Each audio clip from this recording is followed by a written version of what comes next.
LV Hazrat Kumar గారు ఎన్నో వేల మందికి కంటి చూపు ప్రసాదించి రోగులకు అత్యాధునిక వైద్యాన్ని అందిస్తున్నారు. నిరుపేదలకు ప్రతిరోజు ఉదయం వైద్య సేవలు ఉచితంగా అందించబడును. వెంటనే సంప్రదించండి. విజేత కంటి వైద్యశాల, కెనరా బ్యాంక్ పక్కన, బాబు ఐస్ క్రీమ్ ఎదురువీధి, బృందావనం, నెల్లూరు. వాస్తవాలు మీ అందరికి తెలుసు. వాస్తవాలు మూసిపెడితే ఆగవు, నిజాలు ఎప్పుడు మూసిపెడితే ఆగవు, ఇప్పుడు భగ్గుమన మండుతాయి. అందువల్ల ఇప్పుడు అంతకుముందు నేను ఎమ్మెల్యేగా ఉన్నప్పుడు ఎట్లుండే, ఆయన గౌతమ్ ఆయన విక్రమ్ ఉన్నప్పుడు ఎట్లుండే, విక్రమ్ బాబు ఏమన్నా చిన్న పొరపాటు చేసామా? ప్రజల సొమ్ము ఏమన్నా మేము పొరపాటును కూడా ఒక్క పైసా తాకామా? మాదే ఎక్కడో కష్టపడిన డబ్బులు ₹4 మా జోబీలో నుంచి తీసి పెట్టినాము. కానీ ఏ విషయానికైనా కూడా కాలేజీలు పెట్టించినా, స్కూల్స్ పెట్టించినా, అయినా సరే మీ అందరికి తెలుసు ఆ విషయాలు. అయినా మరి అంత కోపం వచ్చిందో మీకు నాకు అర్థం కాదు. ఆ విధంగా చేశారు. సరే, జరిగిపోయింది. మనం జగన్మోహన్ రెడ్డి కూడా ఎంతో మంచి కార్యక్రమాలు చేశాడు ఆయన ముఖ్యమంత్రిగా. ఆయన మీద కోపం వచ్చింది రాష్ట్ర ప్రజలందరికీ. ఎందుకు వచ్చిందో, ఆయన ఎన్ని విలేజ్ సచివాలయాలు ఇది వరకు ఉన్నాయ్యా, మన గ్రామాలు సచివాలయాలు ఉన్నాయా? అందరం మండలానికి పరిగెత్తేవాళ్ళం. అంతకుముందు తాలూకాలు ఉన్నప్పుడు తాలూకాలు పరిగెత్తే ఆఫీస్కి. అటువంటి పరిస్థితులు ఆయన విలేజ్ లో సచివాలయం చేశాడు, రైతు భరోసా కేంద్రం చేయించాడు, విలేజ్ క్లినిక్లు చేయించారు, ఆ ఊర్లో ఉన్నటువంటి స్కూల్స్ అన్నింటినీ గొప్పగా తీర్చిదిద్దాడు, పిల్లలకి పౌష్టికాహారం పెట్టాడు, వాళ్ళకి బట్టలు, బూట్లు, సాక్స్, పుస్తకాలు అవన్నీ కూడా అంత గొప్పగా చేశాడు. ఆయన పనిగట్టుకొని వాడిచ్చినారు. 17 మెడికల్ కాలేజీలు, 10 fishing harbours, 4 major harbours, 4 fish landings, ఎన్ని గొప్ప కార్యక్రమాలు చేశాడు ఆయన.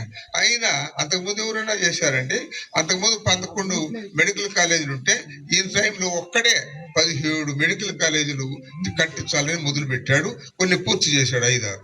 ఆ చంద్రబాబు గారు అవి కూడా పూర్తి చేయడంలో అయ్యే పరాయి వాళ్ళకి అప్పచెప్దామని అనుకుంటాడు.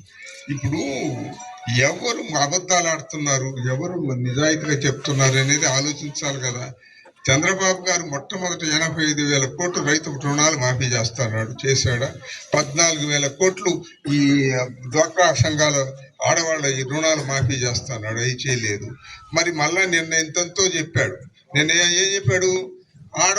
ఆడపిల్లలు 18 ఏళ్ళు నిండిన వాళ్ళందరికీ నేను నెలకు ₹1,500 ఇస్తా అన్నాడు. అది ఎగ్గొట్టాడు. అంటే సంవత్సరానికి 18,000 ఇస్తా అన్నాడు ఆడపిల్లలకి, అది ఇవ్వాల. తర్వాత పెన్షన్లు 4,000 50 సంవత్సరాలు నిండినటువంటి ఎస్సీలకి, ఎస్టీలకి, బీసీలకి, మైనారిటీస్కి, అది వాళ్ళకి 50 సంవత్సరాలు, ఇప్పుడు 60 సంవత్సరాలకు కదా ఇస్తున్నారు, 50 సంవత్సరాలకి ఇస్తా అన్నాడు ఆయన. కానీ అది పాటించలేదు. తర్వాత చదువుకొని నిరుద్యోగులుగా ఉండే పిల్లలకి నెలకు ₹3,000 ఇస్తా అన్నాడు, అది ఇవ్వలేదు. రైతులకు చేసిన కార్యక్రమాలు జగన్మోహన్ రెడ్డి ఏం చేశాడు, ఇప్పుడు ఈయన చంద్రబాబు గారు ఏం చేస్తున్నారు అనేది మీకు తెలుసు, మనం చెప్పాల్సిన అవసరం లేదు. అసలు వాస్తవాలు గ్రహించలేరా? మానవుడు ఎవరైనా సరే, ఎంత సామాన్య వ్యక్తి అయినా సరే, పెద్దగా చదువుకోకపోయినా సరే, అవతలోడు చెప్పే మంచిది, అవతలోడు చెప్పే మాటలు నిజం ఉందా అబద్ధమా అని తెలుసుకోలేరండి. చిన్న బిడ్డలు తెలుసుకుంటున్నారే, అటువంటిప్పుడు మన పెద్దవాళ్ళం తెలుసుకోలేమా?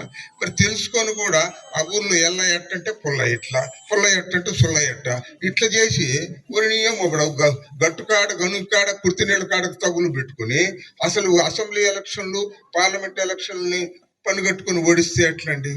ఇది మంచి భావ్యం కాదు. ప్రజాస్వామ్యం వర్ధిల్లాలంటే ప్రజాస్వామ్యం తెలుసుకోవాలి.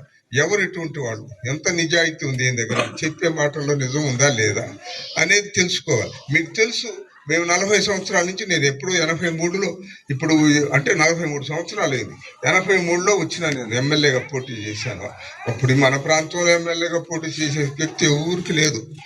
మనకు సంఘటనే లేకపోయి మనమేం పోటీ చేద్దాం, ఛార్జీకే లేని పరిస్థితుల్లో ఆ రోజులు వెంకయ్యనాయుడు గారి ముందు నేను పోటీ చేశాను. సరే, ఆ రోజు నేను ఓడిపోయాను. సరే, 85లో మళ్ళీ గెలిచాను అనుకుని గెలిపించారు మీరందరూ కలిసి. సో ఏదైనా సరే నేను చెప్పేది ఏంటంటే, ఈ వార్త అనేది ఈ ప్రాంత ప్రజలందరికీ బావాలి, రాష్ట్ర ప్రజలకు కూడా బావాలి.